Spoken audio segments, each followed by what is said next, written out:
Buonasera a tutti, benvenuti a questa serata Onebu dedicata all'archeologia.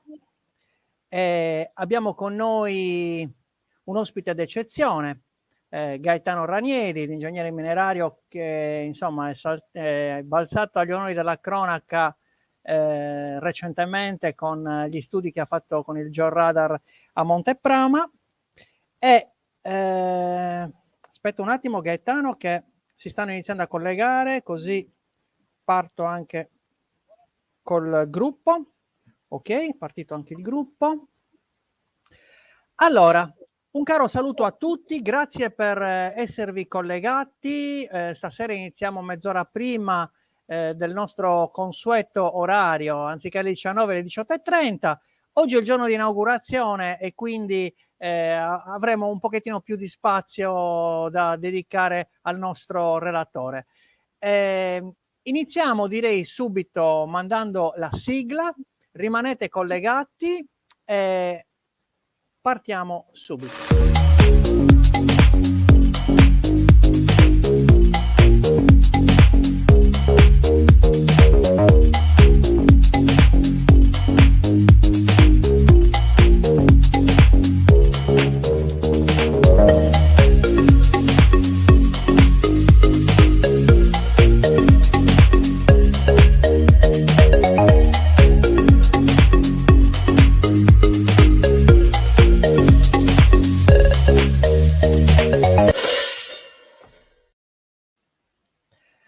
Bene, eccoci qua. Allora, anzitutto benvenuti tutti a questa nuova stagione che inauguriamo oggi dei nostri venerdì Onebu. Come sapete la nostra associazione culturale si occupa prevalentemente di storia e archeologia. Andiamo in diffusione su questo canale, quindi sul mio profilo Facebook, anche su YouTube, andiamo sul gruppo Preistoria Sarda, il mio gruppo di Preistoria Sarda, e perché c'è un altro Preistoria che appartiene ad altri, e naturalmente salutiamo tutti i soci Onebu che con la loro adesione consentono di svolgere tantissime attività, le associazioni sarde culturali, le associazioni oltremare, perché ci seguono delle associazioni dall'Italia e dall'estero. Le ultime trasmissioni dell'anno scorso ci seguivano dall'Argentina, dalla Spagna, dal Giappone e naturalmente a fusi orari diversi. Quindi questa trasmissione diciamo che va in onda un po' in tutto il mondo e questo ci riempie di orgoglio. Allora, per questa giornata introduttiva abbiamo invitato l'ingegnere minerario Gaetano Ranieri, che ha accettato l'invito e quindi oggi è con noi, ci racconterà una parte dei suoi studi che sono recentissimi. Tra l'altro mi ha detto Pierluigi, guarda che non li abbiamo ancora pubblicati, quindi dovrò andare un attimino con i piedi di piombo perché è una ricerca in corso d'opera. Quindi Gaetano, tu sei uno dei massimi specialisti, forse il massimo specialista delle indagini col Georadar. Sei stato professore al Politecnico di Torino, sei stato professore all'Università di Cagliari naturalmente e col tuo Georadar insomma hai condotto delle esplorazioni sotterranee che si avvicinano molto all'archeologia con un grande pregio. Non fai danni, nel senso che gli archeologi quando scavano distruggono un po' quello che trovano per pubblicarlo, naturalmente per studiarlo. L'archeologia è lo studio degli scavi. Tu invece riesci attraverso i tuoi sistemi tecnologici a indagare il sottosuolo per capire dove poter scavare. Giusto Gaetano? Buongiorno anzitutto. Sì, buongiorno a te e a tutti quanti, a tutti quelli che mi ascoltano. Sì, io sono ingegnere minerario, anche ingegnere ambientale. L'ingegneria ambientale sono uno dei fondatori e geofisico.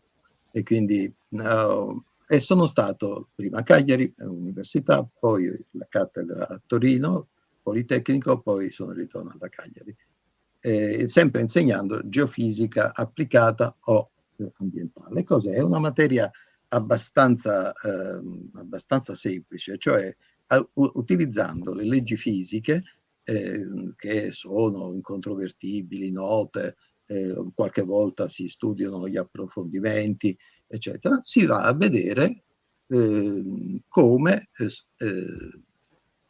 studiare, per esempio, le cose nascoste, che sono nel sottosuolo, oppure che sono nascoste dentro i muri. Non c'è solamente il georadar, anzi, il georadar è relativamente recente, ma noi sia a Monteprama, anzi a Monteprama, abbiamo sperimentato non solo il georadar, ma abbiamo fatto per la prima volta al mondo anche tomografie elettriche 3D su un sito archeologico. Abbiamo fatto tomografie termiche con pallone aerostatico. Quindi parli di TAC, la famosa TAC. Avete sì, fatto la TAC incredibile. Allora praticamente io sono stato il primo al mondo a fare l'attacco alle cose. Due miei colleghi nel 1979 vinsero il premio Nobel per la medicina per aver inventato l'attacco.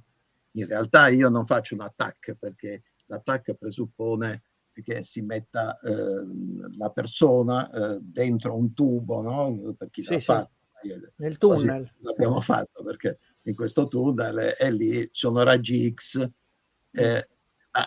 Noi non possiamo usare la GX senza protezione, quindi non è possibile. E poi come facciamo a mettere in tubo il sottosuolo? Io ho fatto la prima volta al mondo sulle colonne del Duomo di Orvieto, che avevano delle lesioni, e sono riuscito a vedere dentro il pilastro che era lesionato. E poi anche dentro un muro dove c'erano gli affreschi di Settembrini, insomma, feci delle cose egregie. E poi le prime, per esempio, al mondo di elettrica 3D. Di elettrica 3D l'ho fatte sia al nuraghe di Barumini che in un sito abbastanza difficile, che è l'acquedotto romano di Cagliari, di cui poi un giorno vi parlerò. È una della più bella opera di ingegneria mineraria idraulica esistente al mondo. E Cagliari pochi lo conoscono. Allora, veniamo oggi, Gaetano. Oggi, allora, tu mi hai raccontato di questo bell'ipogeo. Io ce l'ho alle mie spalle, naturalmente è uno sfondo virtuale, però dietro di me vedete l'immagine di questo pozzo. E sostanzialmente si trova nel Sinis, nella zona di Oristano, per chi ci segue da fuori, che non conosce il sito. A pochi chilometri da Oristano c'è questa chiesetta, San Salvatore di Sinis, appunto, e attraversando una scala che porta in quel punto dove normalmente c'è la cripta, in realtà, scendendo in questa scala, troviamo un pozzo, o perlomeno un bacile con l'acqua. Appunto tu ci hai dato delle nuove informazioni. Sì, faccio un passo indietro nel tuo racconto, perché io, come tu hai detto, sono stato interessato a fare, e l'ho fatto nel 2013, prima che la maggior parte delle persone conoscessero i giganti di Montepramo, che peraltro erano stati scoperti 35 anni fa. Nel 2015 io smetto di lavorare a Montepramo e mi dedico a due altri indirizzi. Per esempio, uno di questi è il villaggio di San Salvatore e soprattutto l'ipogeo di San Salvatore. Perché? Perché speravo che, dove sapete, nelle cui pareti dell'ipogeo ci sono dei disegni fatti con carboncino solitamente, ma nel tempo questi sono fatti su un intonaco, e questo intonaco ovviamente si sta rovinando, oggi è difficilmente leggibile, e lo vedremo. Ma io speravo, e spero, adesso lo vedrete se ci sono riuscito o meno, speravo che ci fosse raccontato nelle pareti Monteprama. Perché se Monteprama era così eccezionale, e siccome qui si parla di periodo romano. Il periodo romano è molto più vicino a Monteprama che non noi. Che non E noi, quindi certo. speravo che ci fosse ancora il ricordo di Monteprama, Mm. qualche aggancio.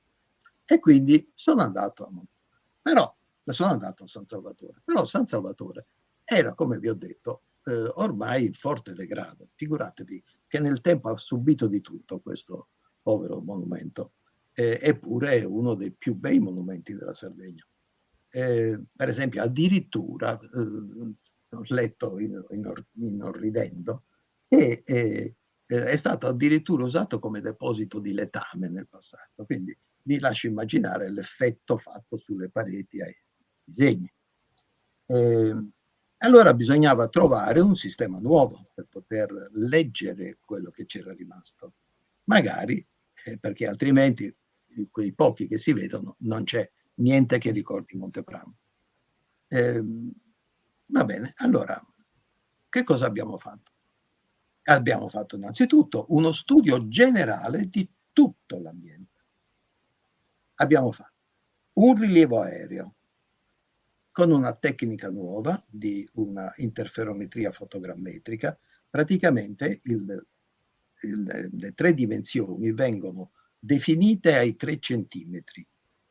È una cosa fantastica. Io vedo una persona, proprio riconosco le persone da quel volo aereo.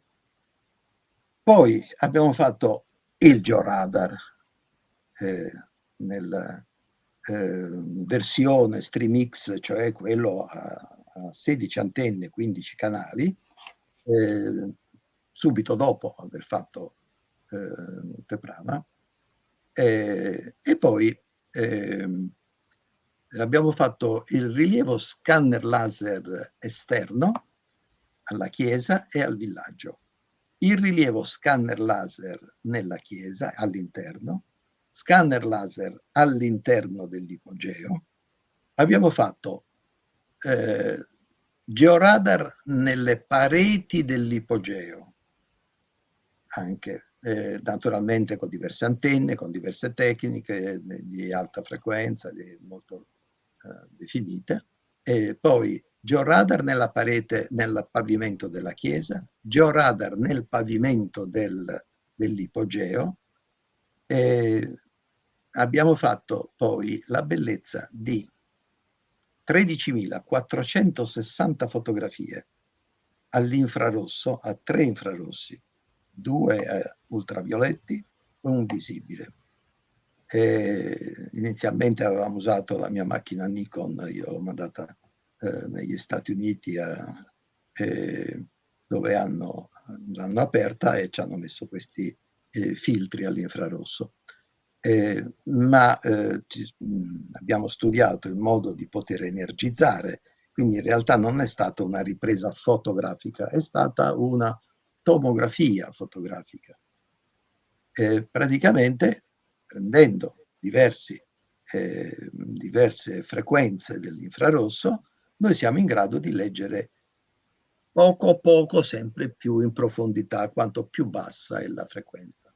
Ascolta, vuoi che inizi a mostrare le immagini? Sì, possiamo. Partiamo con le immagini. Se lo dico io adesso. Allora, e poi questo ha consentito di. Questo è il progetto che è stato fatto. Dobbiamo mettere la prima diapositiva. Sì. Non questa, l'altra. Sì. Ecco, questo è tutto quello che abbiamo fatto lì. Purtroppo ci siamo interrotti perché io ho avuto qualche problema di salute, ci sono stati incidenti di percorso. Comunque, in poche parole, poi i soldi sono finiti, però ho in animo di fare ancora dei rilievi iperspettrali che consentirebbero di fare degli studi fantastici su San Salvatore. Ancora? Io non lo posso comandare, vero l'avanzamento? Non lo so, prova a vedere se hai la possibilità, ma non credo. No. Ok. Allora, cominciamo a vedere. Allora, la cosa che cosa abbiamo fatto in sostanza? Dall'aereo oggi è possibile pensare di essere un uccello, ci si butta, si vede tutto il 3D con la precisione di dai 3 ai 5 centimetri. Poi a un certo punto vado a vedere se posso entrare nel suolo e invece di spiaccicarmi nel suolo, buco il suolo e vedo il georadar.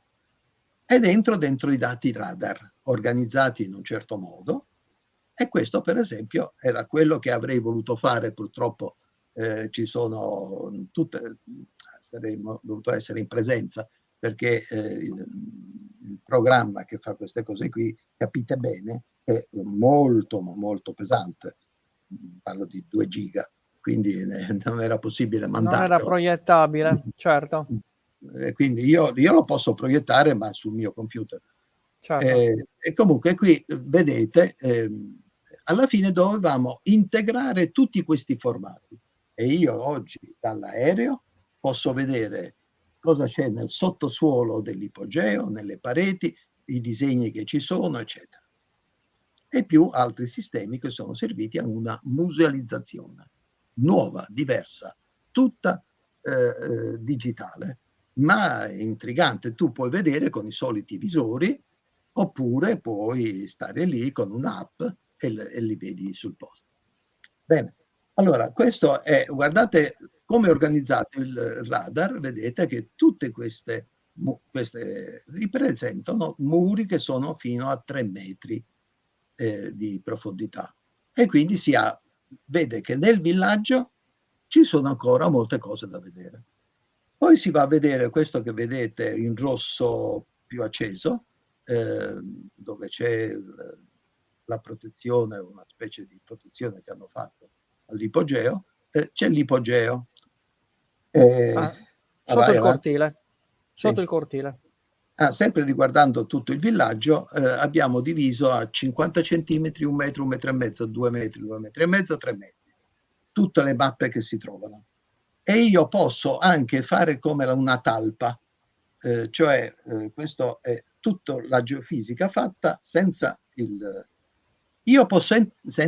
terreno. Io posso entrare dentro questi dati e posso capire anche di che cosa si tratta il materiale. Questo è lo studio che stiamo ancora facendo, non è che sia...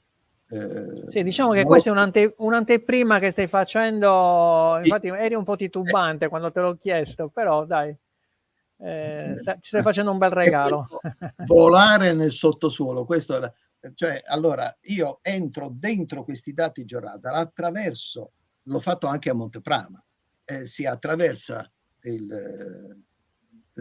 l'onda radar, cioè il segnale radar e l'onda elettromagnetica, e posso fare un'operazione matematica, e ho dati là alla costruzione di un altro georadar di nuova concezione che fa l'analisi spettrale e quindi riconosce il materiale. Se io ho un database di diversi materiali, abbiamo fatto in laboratorio, ma si potrà fare, non so chi lo farà, anche per quelli dati di campagna. Allora, una volta fatto questo, io dall'aereo posso vedere anche i disegni e posso anche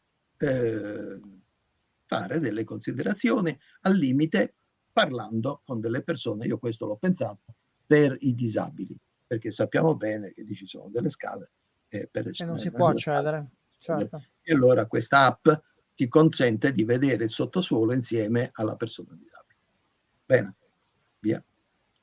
Questi sono invece fatti, degli studi fatti nel 2002-2003, per andare a vedere questo in blu, vedete, è l'acqua, i percorsi che fa l'acqua che minano l'ipogeo. Questa è la chiesa, quella grigia, e questo in 3 dimensioni. È la prima rappresentazione in 3 dimensioni fatta con ben 220 tomografie elettriche 2D, e quindi interpolando i plume di resistività, cioè tutte quelle zone che hanno lo stesso valore tipiche dell'acqua di resistività.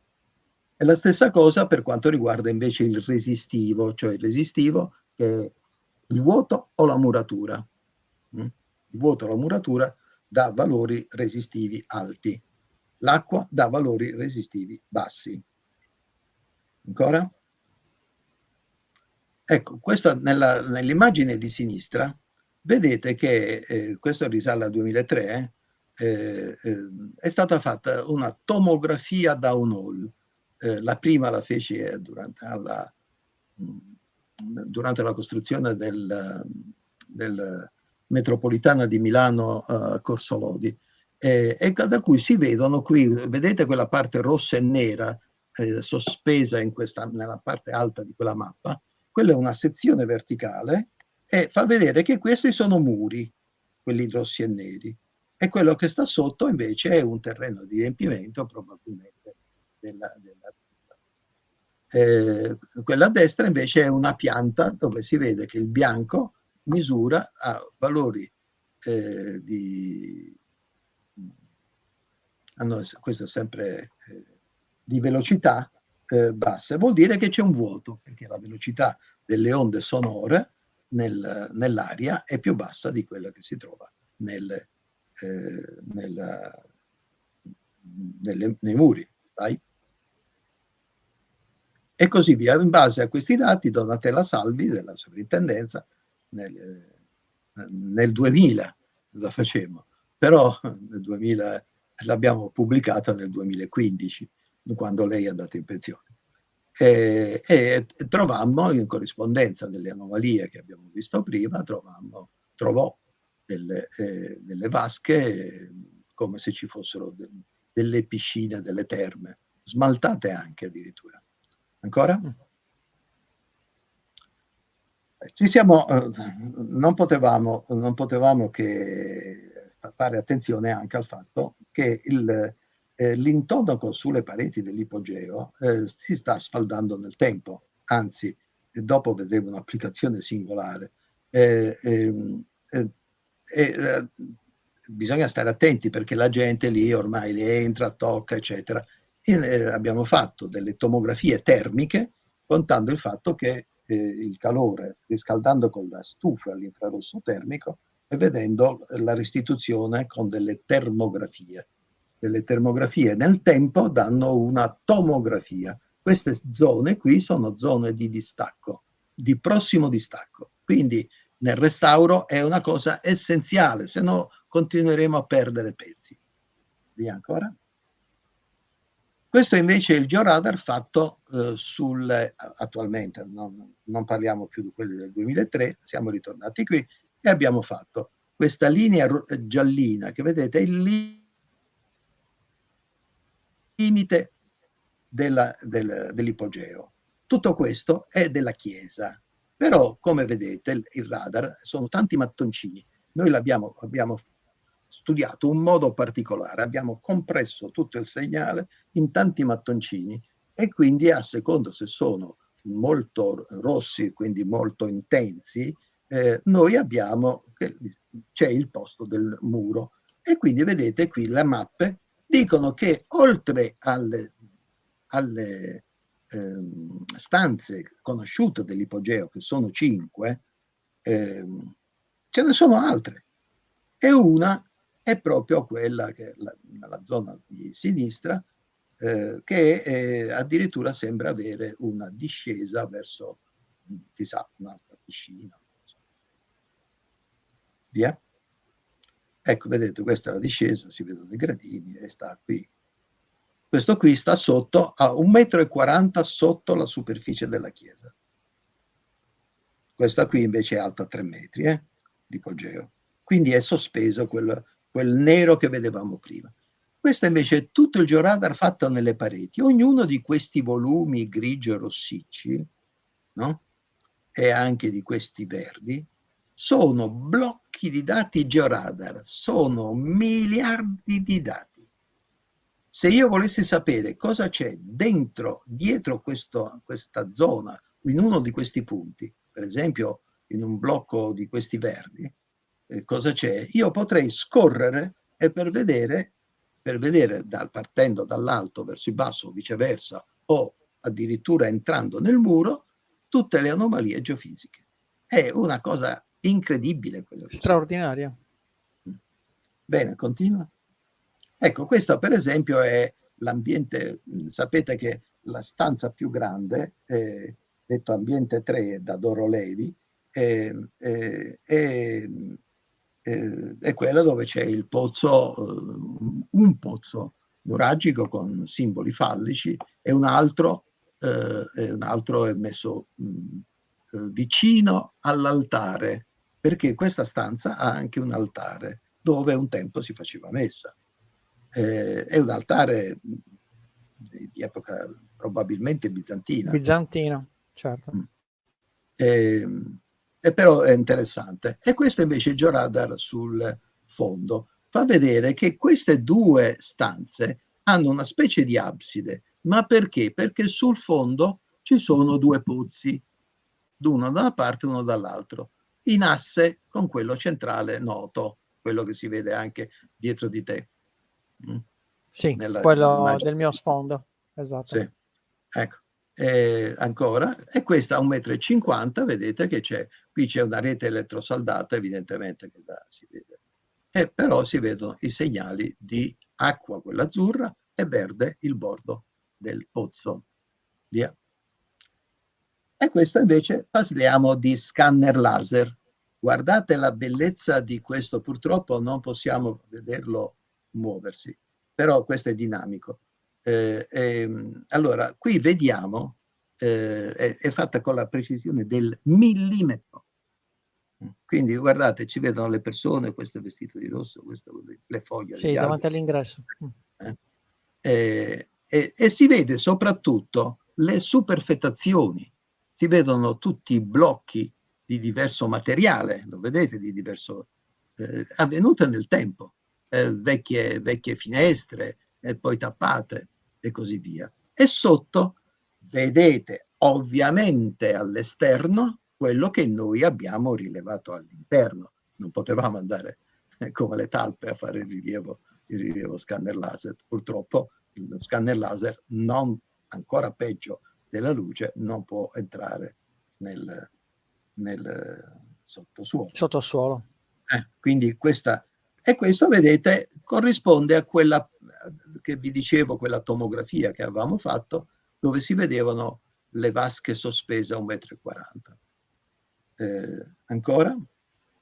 Possiamo fare di tutto. A un certo punto ci stufiamo con questa digitale, togliamo la chiesa che ci dà fastidio e vediamo l'ipogeo com'è. È un giochetto. Incredibile, è un lavoro veramente incredibile. Allora, si vede la scala con il cambio di pendenza, e che ci dice che probabilmente questo camminava e andava fuori. E andava fuori dove? Andava fuori in un posto che poi vedremo. E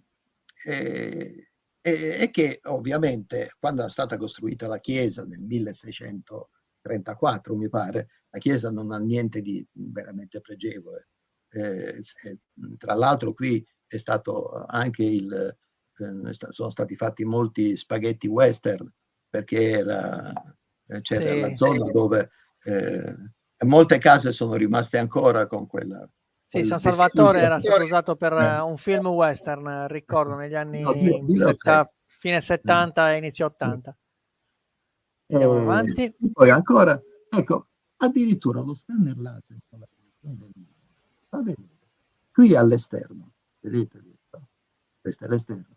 Innanzitutto fa vedere le travi che però noi abbiamo visto all'interno, e abbiamo messo la chiesa dall'interno, dove si vedono le travi che sono marche, le travi che da sostituire, eccetera. Quindi già un lavoro, tra virgolette, da ingegneri e architetti per il restauro delle cose. Ma si vedono anche qui delle zone dove la pietra è, anche se di pochissimo, non visibile ad occhio nudo.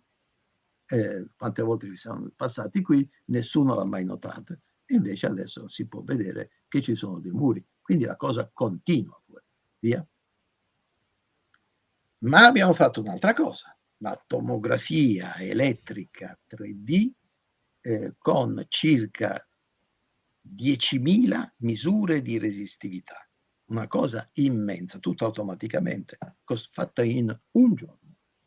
Ma per elaborarla c'è certo. Allora, il muro e il vuoto dà più o meno lo stesso valore, no, il vuoto da infinito, però i muri secchi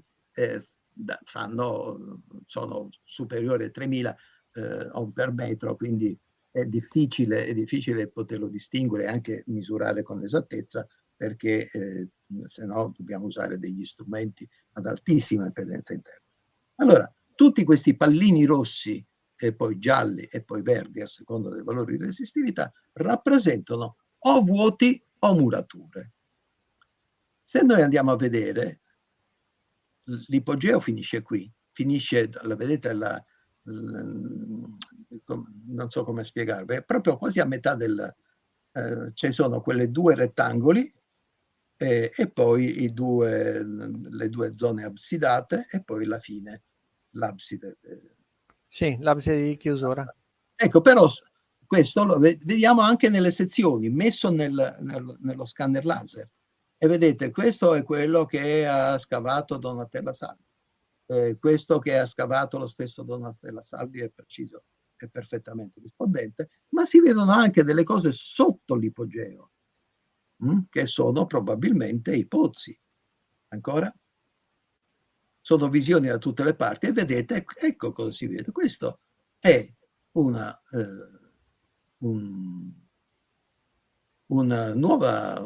l'accesso a una nuova sala, ancora, a quella che abbiamo visto dalla chiesa. E vedete, addirittura sembra quasi di vedere le scale per accedere. Che scendono giù. Ecco. Adesso passiamo a cosa si vede nell'ipogeo. L'ipogeo, vi ho detto che non si vede granché. Questo è l'ambiente 1, come si entra e si scende giù dalle scale. Purtroppo quello che non posso farvi vedere è che tutto questo sistema è automatico. Io entro e scendo le scale come se fossi un avatar e vado a vedere nelle diverse sale e vado a vedere sui muri. Ma che cosa vado a vedere prima? Posso vedere già subito il Georadar, se mi piace il Georadar, oppure, meglio ancora, vedo l'infrarosso perché voglio vedere i disegni. Allora, questo è l'ambiente 1, è il visibile, non si vede nulla. Qui invece è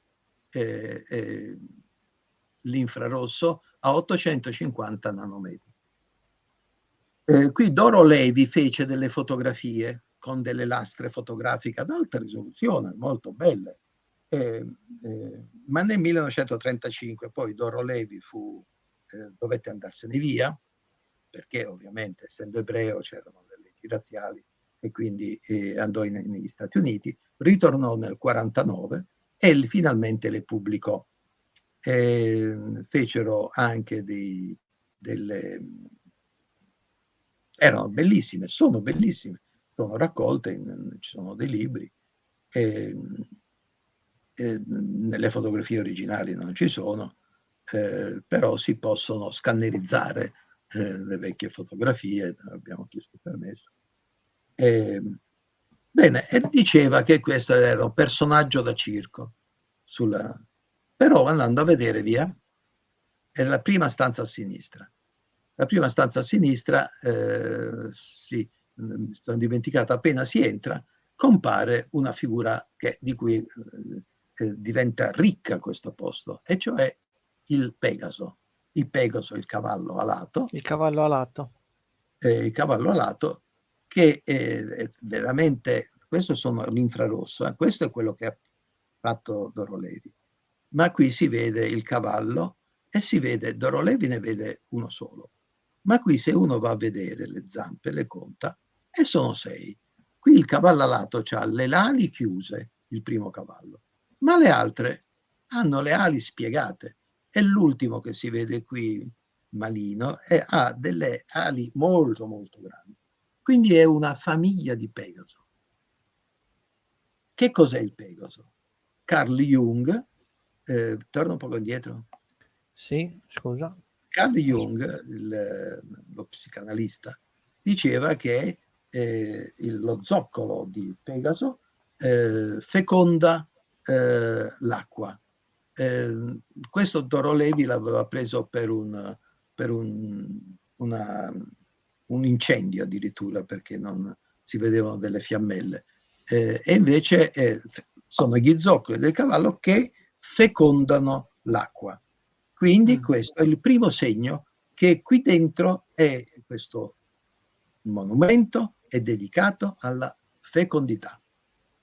E si fa la fecondità non solo dell'uomo alla donna, ma anche il seme che viene dato ai campi e quindi la fertilità dei campi. Quindi il mondo agricolo, certo. E quindi infatti tutte le cumbessias che girano attorno a tutto questo monumento sono, si festeggia si festeggia si festeggia il grano che è stato, le messi, soprattutto il grano, perché è quello che c'è di più diffuso lì. Adesso c'è anche qualche altra cosa, pazienza. Allora, questa è la parete di sinistra, la parete di destra, non c'è molto da vedere, vai avanti. Questa, andiamo avanti abbastanza velocemente su questo. Ecco, Doro Levi pensava che ci fosse una cosa che con un personaggio con una corona. In realtà è una specie di mostro, anche osceno, perché si vedono attributi esposti. E quella che tiene in mano sembrano o degli specchi ustori, o perché qui dietro, a fianco a lui, ci sono delle gabbie che Doro Levi aveva preso per vascelli. In realtà sembrano cataste di legno, e dentro queste cataste di legno, che poi il rogo, si vede un personaggio con le mani alzate, c'è alzato qualcuno ingabbiato, sì. ingabbiato dentro, e questa è la persona che sta. Questo è piuttosto malandato, questo disegno, però è andato, siamo riusciti a capire qualcosa. Via? Anche questo che cos'è secondo voi? Un cane? A me è sembrato più un pesce cane. Vedete la faccia terribile, un pesce cane che sta girandosi con i denti fuori, però non è molto chiaro. Qui guardate le condizioni. Questo che vedete con tutti questi bolli sulla sinistra sono tutte efflorescenze date dal restauro che hanno fatto negli anni 60, e mi pare degli anni 60, e che allora era il meglio che c'era sulla piazza, ma poi alla Certo, fine dopo 50 anni sono state ma super. andando bene a guardare oggetti veramente piccoli, disegni veramente piccoli, questo è 12 centimetri. Guardate questo Pegaso, è bellissimo. I colori sono finti colori, sono falsi colori, per eliminare il nero dovuto alla patina dell'acqua che cola nelle pareti, perché si sono dimenticati per molto tempo la parte alta era aperta e c'entrava tutta l'acqua e colava nelle pareti. Quindi lasciava dei segni neri di muffa, e questa rispetto al disegno, al graffito, diventava quasi. Allora cosa abbiamo fatto? È venuta l'idea di invertire il disegno, fare il negativo. Questo è il negativo del disegno. Ecco. E quindi la muffa, le cose, eccetera, non ha risposto al segno negativo, mentre il disegno viene visto bene. Ma si vede anche un altro dietro di questo. Poi questo Pegasino piccolino, lo vedete qui, è lo stesso di prima, è in bordo, sul bordo di un lago. E qui c'è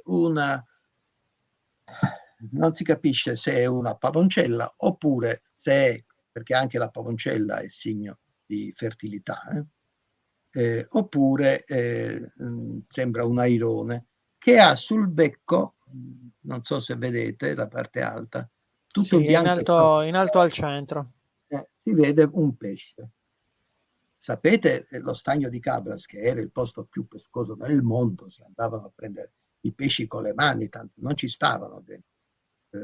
È ancora abbastanza ricco, però il maggior contendente ai pescatori sono i cormorani. Hanno addirittura dato il via anche ad ammazzarli questi cormorani, perché Eh sì, si creano, rubano i 3/4 del pescato. si rubano il è vero. Ecco, Ma ci sono questa anche delle cose strane. Questo non si capisce bene che animale sia, però a me sembra un coccodrillo, che sta anche questo addentando una spigola. Sembra una spigola questa, sia a sinistra che a destra è fatto infatti. Poi sempre in un'altra parete c'è uno strano animale che sembra un cane, però ha i segni, se guardate bene, nella parte visibile, quella in alto, si vede poco, ma quella in basso si vede un po' meglio, e si vede che ha, a parte un guinzaglio, ma ha anche una specie di come si dice? Quelle che portano i cavalli al trotto, no? Che mh, tirano il carro, che mh. sembra essere qui sotto, però vabbè, non sono riuscito a trovare un cane che somiglia a quello. Questa è una visione 3D della stanza dell'ambiente 3. L'ambiente 3 è quello più grande, che ha un altare. Quindi praticamente la fotografia immersiva fa questo lavoro, gira subito a sinistra, poi si fa tutto il bordo e poi rientra qui sulla destra. E quindi noi lo vediamo in 3D. Poi alla fine. Allora, continua. La cosa che si vede più chiaramente in quella stanza è un vascello, e questo è quella che abbiamo fatto noi quando... No, quello è quello riportato da Doro Levi. Adesso il successivo è quello che abbiamo fatto noi. Si Ecco, vede, si vede bellissimo, un bel vascello. Ma se facciamo attenzione con l'infrarosso, ehm, vediamo, questo è quello d'infrarosso, vediamo le aspetta, bandiere. vediamo questa Secondo me, davanti. ecco, Eh questo beh, è qui. uguale, sì, questa qui. Sì, è uguale però con falsi colori per Sì, sì, sì, attenuare. esatto. E guardate, ce n'è 1, 2, 3 bandiere. 3 bandiere che tra l'altro sventolano verso sinistra, mentre le vele sono gonfie a destra, quindi è come se stesse andando di bolina la barca. Sì. Ed è su una parete che è diretta est, ovest, nord-est, nord-ovest. Cioè o è un ponente oppure un maestrale. Quello. Che poi E, sono e, i due venti dominanti che abbiamo perché noi ci nel sono nostro molte mare. barche, e allora queste le barche sono 3 almeno, forse anche di più. E infatti qui vediamo dei nostromi stilizzati che sono 1, 2 e 3. Sì, son 3 barche. Quindi è una flotta che sta muovendosi per andare da qualche parte. Qui lo Ecco vediamo. là, un'altra E immagine. questo la vediamo perché, aspetta, Sì, torna. sì, torno indietro, sì. Ecco, guarda qui. E si vede anche qui lo specchio di poppa. E qui c'è il mare agitato. È disegnato in maniera realistica, con le persone dentro. Quindi questa qui invece è una barca che sta dietro, infatti non ha le vele, sembra una bilancella. Questa che è. Via.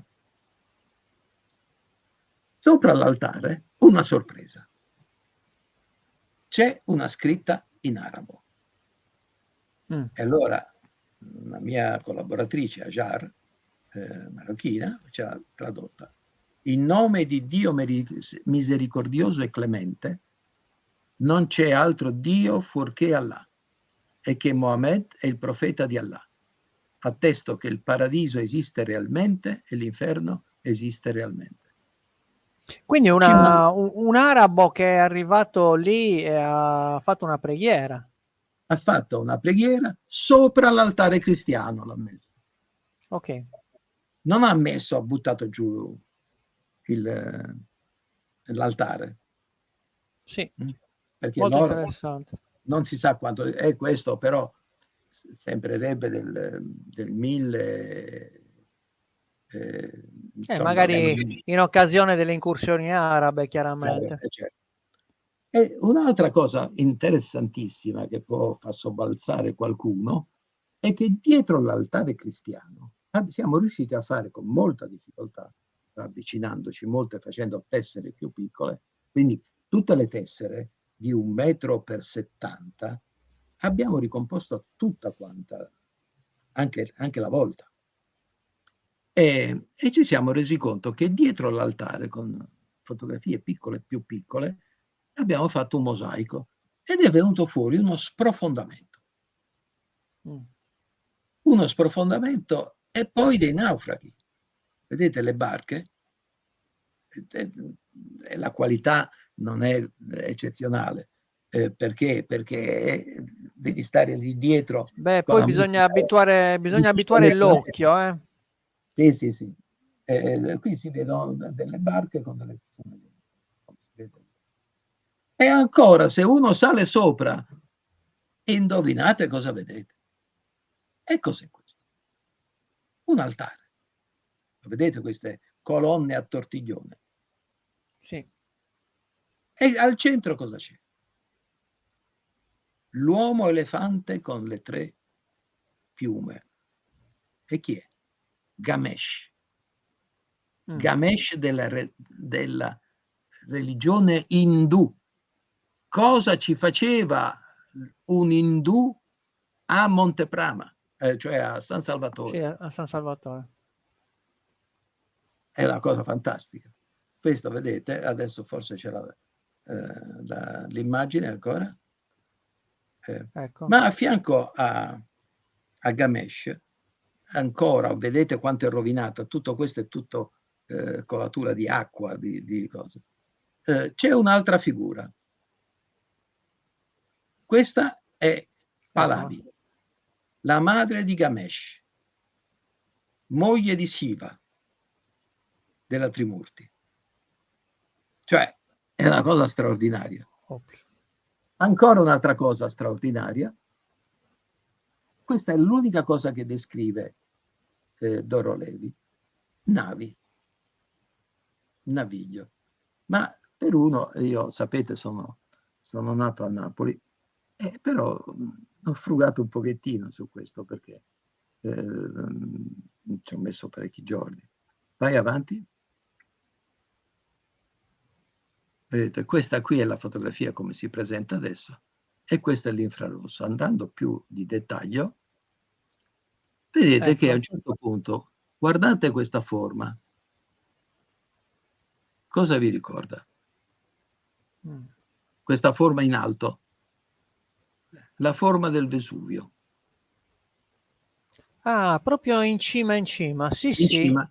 Però sembra la descrizione di Plinio, che diceva che si aprì il Monte Somma ed uscì un altro vulcano, mentre dal Monte Somma si liberavano bombe di fuoco,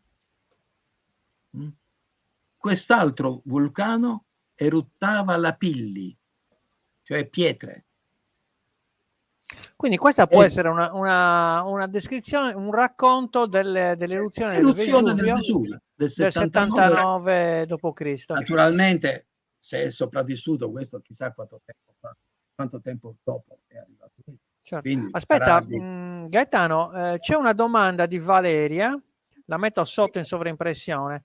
Di che epoca sono i graffiti di Ganesh? non si sa, perché non è attestata la presenza indù in tutta Italia. Forse, mi ha detto Momozucca, c'è una piccola cosa forse a Roma, non so Ok, dove esattamente.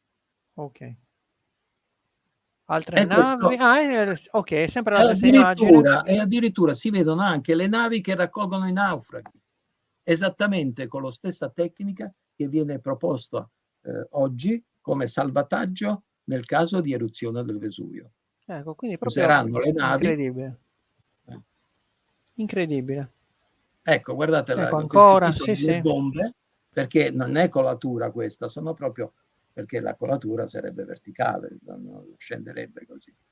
E poi c'è tutto questo bianco che, come vi ho detto, è in inversione, quindi sono disegni, si vedono poi la forma attuale del Vesuvio, mentre la bocca di fuoco. Addirittura c'è questa costruzione che è anche rappresentata in 3 dimensioni, quindi è anche bello, con il giardino di Bosco Reale. Va bene, via. Ok, allora, aspetta. Ancora? Andiamo nel quarto ambiente. Il quarto ambiente è il più ricco, è il più bello. Subito sulla destra, come si entra, c'è un mito. Quello che vedete qui è Ercole che strozza il leone Nemeo. È la prima fatica di Ercole. Però se guardate, questa a sinistra è la fotografia di Doro Levi, anche migliorata. Guardate bene, poi... La nitidezza della... No, allora, questo è Ercole, non si vede bene la testa, ma se fate attenzione sulla sinistra, io purtroppo col cursore potrei indicarvelo, ma non posso. Se vedete proprio al centro quasi, si vede una faccia scura, però non funziona dal punto di vista anatomico, perché c'ha un braccio destro gigantesco e il braccio sinistro invece normale. Quindi c'è qualcosa che non va. Non solo, ma questo si vede una gamba e poi un'altra gamba, come se fosse seduto, anzi se fosse caduto per terra, se stesse a terra. E invece scopriamo una cosa strana. Non solo, questa gamba che è la gamba destra di Ercole, la gamba che sta sotto la zampa di Nemeo, vedete? Invece nell'infrarosso è invece la gamba sinistra. Sì, è molto più dettagliata, quindi sta avanzando. E si vede la clava, una clava per sì, la clava in terra è l'aggressione del leone sul lato sinistro, esatto.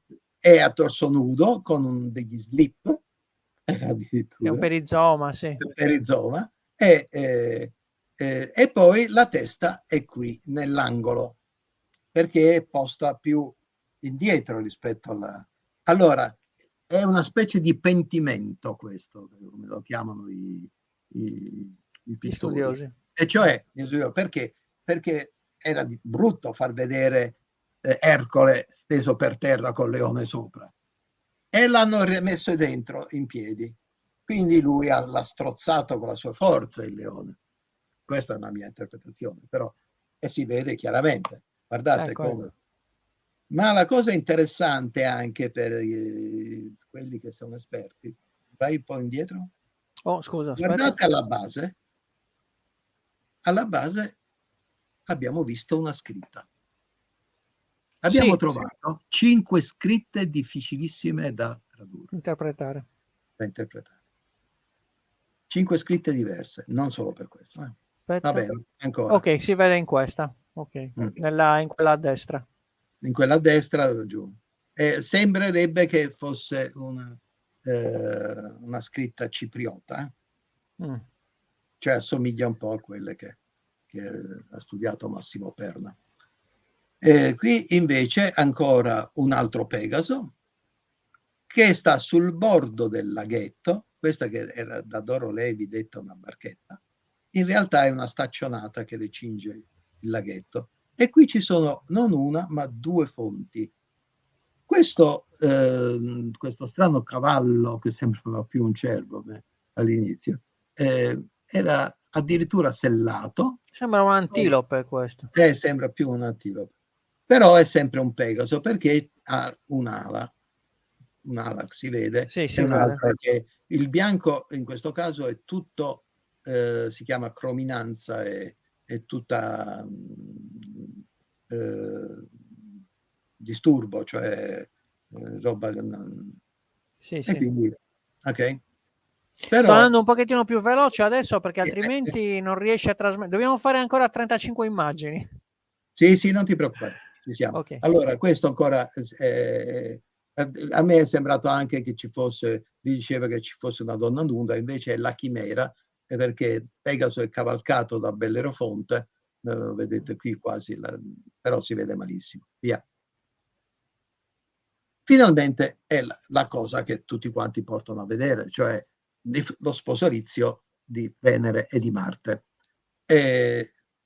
Come vedete, questo è il visibile, questa specie di lenzuolo si vede ancora abbastanza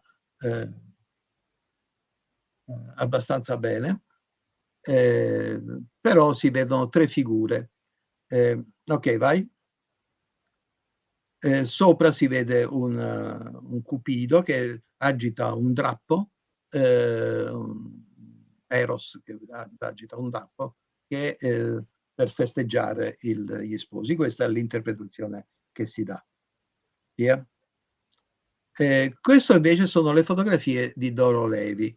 Come si vede ci sono delle dee nude con un velo molto bello, e invece questo è l'infrarosso fatto da noi Accidenti, mettendoli tutte quante insieme. Ma qui accidenti. è subito una cosa interessante.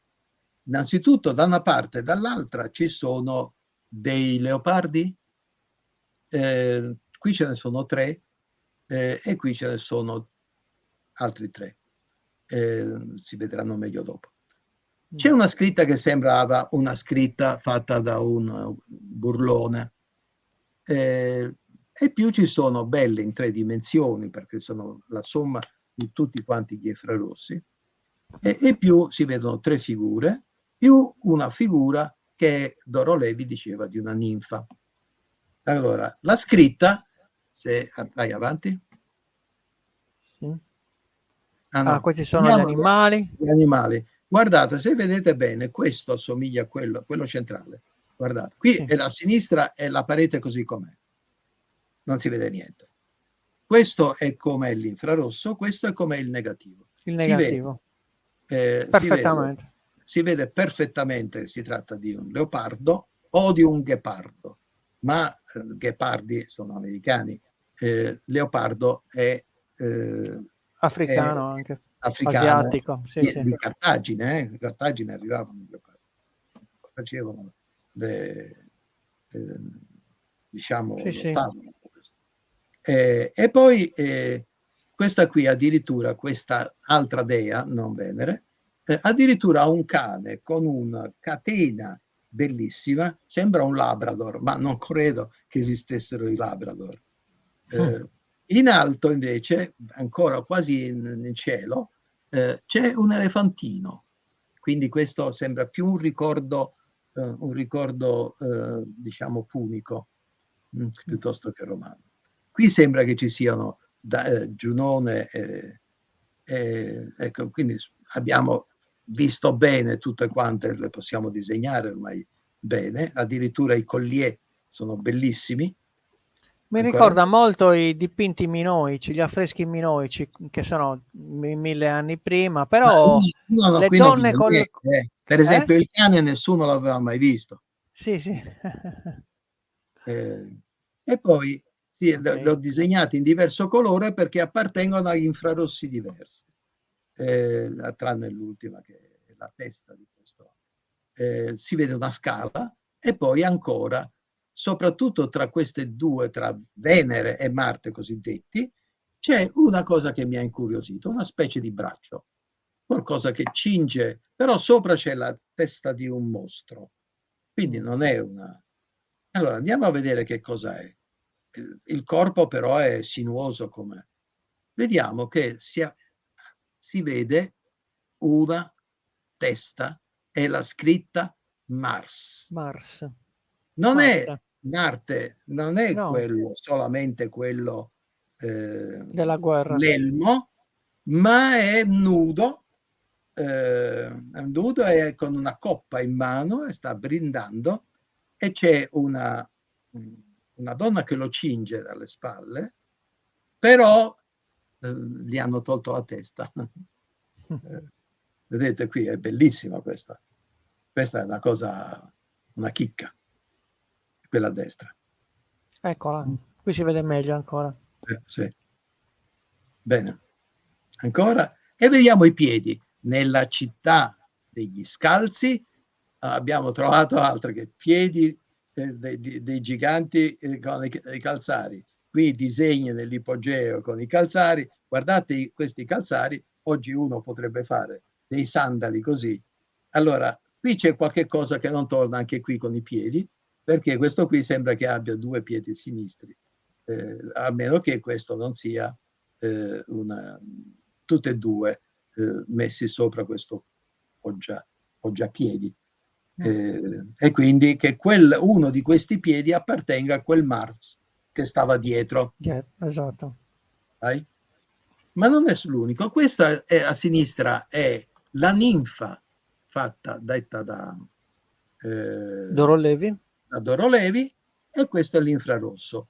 La ninfa di Doro Levi è molto più chiara, è visibilmente nuda e ha il velo anche lei. È posta su un basamento di marmo, come se fosse, e ha un sedile, non si vede il sedile, mentre la persona si vede molto bene.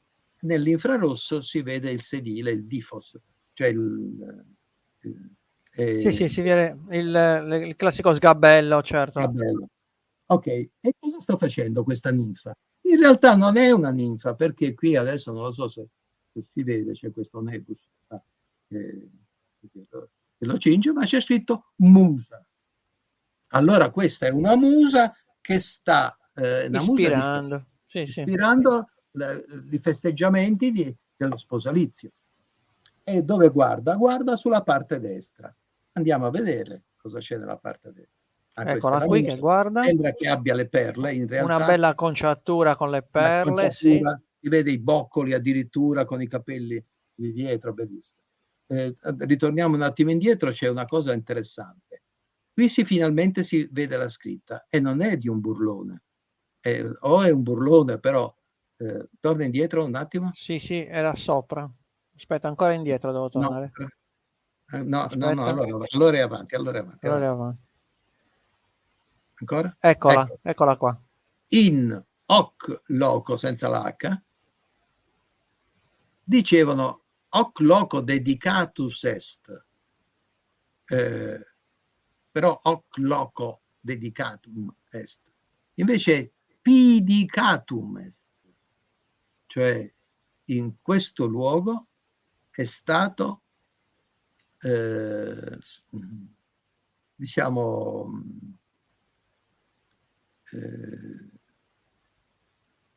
non mi viene il termine corretto.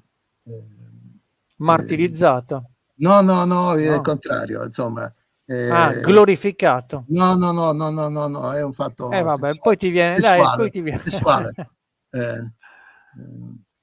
Va bene. Ancora? Continua? Cioè, in questa parte qui si va a vedere, vediamo che questo è il globale di quello che si vede. Si vedono figure, un altro Pegaso, un mare di roba, di cose eccetera. Probabilmente sono anche delle decorazioni fatte in tempi successivi. Certo, si sono sovrapposte e quindi qualche volta questo qui del leopardo sono tentativi d'autore, vedete, che sono uguali e sono ripetuti. Uno prima ha fatto il disegno e poi l'ha fatto per bene. Sì. E quindi si vede uno sopra l'altro la copia. E questa è la parete a cui sta guardando la famosa musa. Chi è questa musa? Da questa non si vede. Non si vede da qui niente. non si vede niente. Vedete l'infrarosso adesso? Magia. Oh, accidenti. E si vede una ballerina nuda. Sì. Quello che era San Daniele che nella fosse dei leoni, così dicevano tutti. In realtà, chissà chi è. Più che altro sembrava non lo so, può darsi anche, perché non c'è niente di cristiano qui. Si vedono i letti, si vede un uomo nudo su un letto, si vedono altre ballerine nude, e qui si vede una cosa strana. Si vede, vedete, sulla destra, un po' più sotto del centro, si vede un cerchio, e se guardate bene al centro c'è il pronao della famosa chiesa che sta sopra. Ecco, dove le scale andavano a finire, perché si vedono le scale disegnate che scende qui. e tutti quanti accorrevano per andare giù. Ma la cosa interessante è che si vede quella cinta che sta sotto, cioè avevano disegnato la parte di sopra e la parte di sotto, era il progetto del sito. Cioè il progetto del sito sta nel sito. E Sì, quindi sì, sì. questo l'abbiamo visto con la geofisica all'inizio, che c'erano tutte quelle stanze attorno al... Sì, sì. Ma non basta questo ci sono altre acconciature, va bene, eccetera, addirittura. Ecco, questo è quello che dicevo. Vedete, qui ci sono le stanze come se fossero delle cumbessias. E c'è una persona, una specie di mostro, che butta per le scale, si vedono già anche qui, se guardate in alto a destra, nell'immagine in alto a destra, si vedono dei gradini, che sta buttando in quei gradini una donna nuda. Questo è il posto della cosiddetta prostituzione sacra. E la musa che vedeva quella, che le ballerine nude, era quella delle danze, e quindi chi era Polimnia, mi pare. Questo è un Cupido che sta lì in mezzo ad orchestrare tutto questo traffico. Sì, sì, tutta la scena. Ma ci sono anche ovviamente delle cose strane che non c'entrano con questo.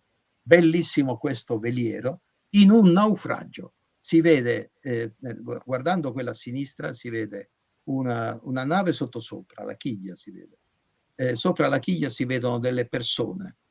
Poi ci sono una nave con i barili sopra. Qui si vedono le vele e si vede un nostromo sopra. E qui sul bordo, sia da una parte che dall'altra, si vede un codazzo di gente che sale dal naufragio. Allora, questo lo stanno analizzando, questo disegno, alla Spezia, alla Sì, la scuola. barca con il doppio timone, è proprio Timone, fantastico. sì. E Questa poi l'abbiamo già finalmente, vista. questo era, no, non l'abbiamo già visto E un perché altro questo. andiamo a vedere che cosa è frugato. No, è sempre lo stesso. Ah. Però guardando bene, qui dietro compare, che cosa vi sembra? A parte ci sono due lettere, però... Si vede una specie di modello di nuraghe, tipo Aspetta quello che che lo è stato cerco. scavato recentemente da Usai. Ah, sulla sinistra però. Sulla Ok. sinistra, sì. Ok, ok. Ed è Sembra praticamente quasi una caffettiera, esatto, una sembra quasi una mocca. caffetteria, però Ok. qui si vede benissimo una torre e poi si vedono quelle guglie che sono state trovate. Via.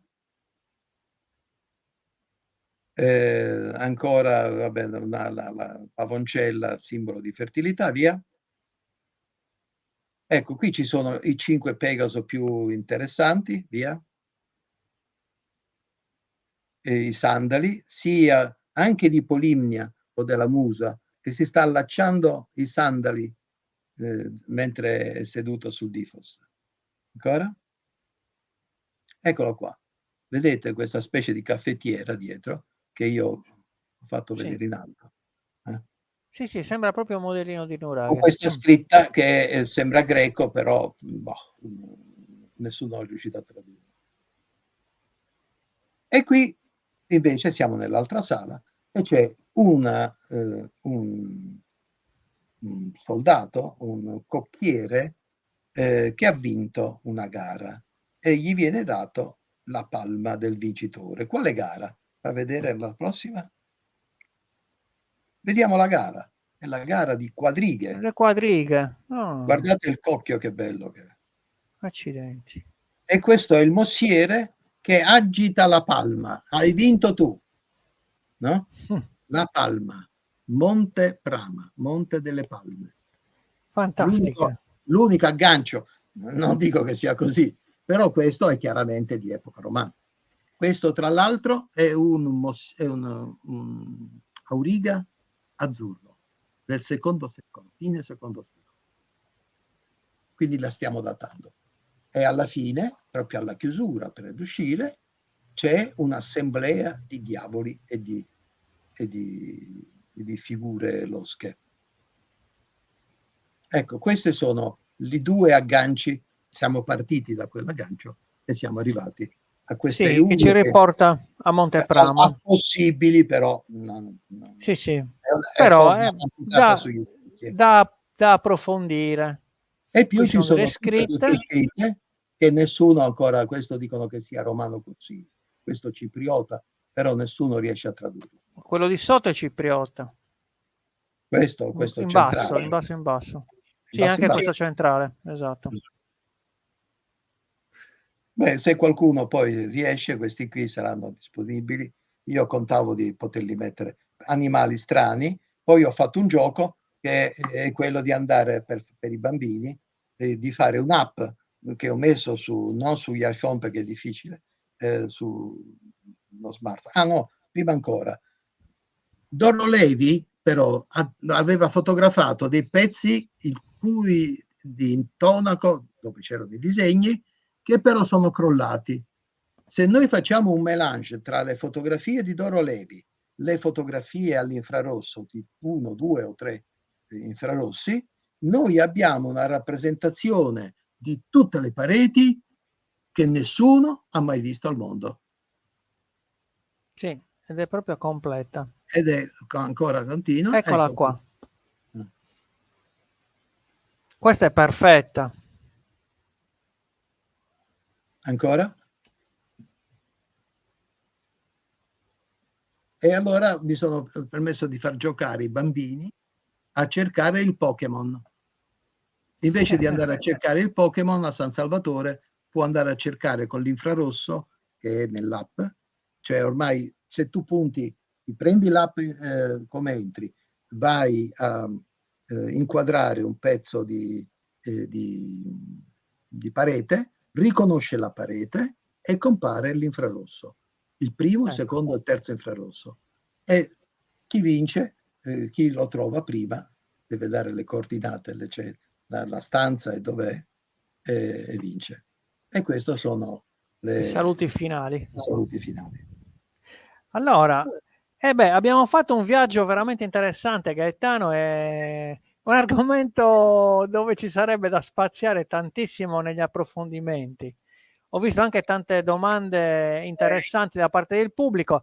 Diciamo che siamo già 1 ora e un quarto che stai parlando, quindi e poi ti devo liberare perché oggi... Allora, di a queste persone che vogliono fare le domande, se vuoi, di dare il mio indirizzo di posta elettronica, che se chi lo volesse fare, mia intenzione è riproporlo anche da te, ovviamente. In presenza, sì, lo dovremmo fare in presenza. Vederlo muovere, fare la talpa e vedere da sotto tutto quanto, straordinario. Però la cosa interessante è che io potrei dare tutti questi disegni che sono ad altissima risoluzione, quindi è difficile poterli mettere in rete così. Questi non sono sono PDF, quindi sono a bassa risoluzione. Vi prego di non divulgarle perché altrimenti io devo ancora pubblicarlo. Quindi raccomandiamo a tutti i nostri amici che ci stanno guardando cercare di tenere per noi Onebu e per noi amici di Gaetano, insomma, tutte le perle che ci ha regalato oggi. Gaetano, io ti ringrazio. È a vostra disposizione, saranno a vostra disposizione di chi si vuole cimentare anche nell'interpretazione. Perfetto, interessantissimo anche questo. Allora, io ringrazio tutti gli amici che ci hanno seguito e anche quelli che ci seguiranno in differita durante la registrazione, perché lasceremo questo video su YouTube, sarà sicuramente visto anche in futuro più volte perché hai detto talmente tante informazioni, hai dato tante informazioni e quindi bisogna farle sedimentare. Gaetano, io ti ringrazio di cuore per questa serata che ci hai regalato. Venerdì prossimo ci sarà Gerolamo Giana che ci racconterà come i nuragici costruivano i nuraghi. I nuraghi, sì, come li costruivano. Lui ha preparato delle macchine che potrebbero essere verosimili per la costruzione dei nuraghi. Ne parleremo venerdì prossimo. Intanto mando un caro saluto a Gaetano e a tutti i nostri amici che seguono Onebu. Buona serata. Buona serata a tutti.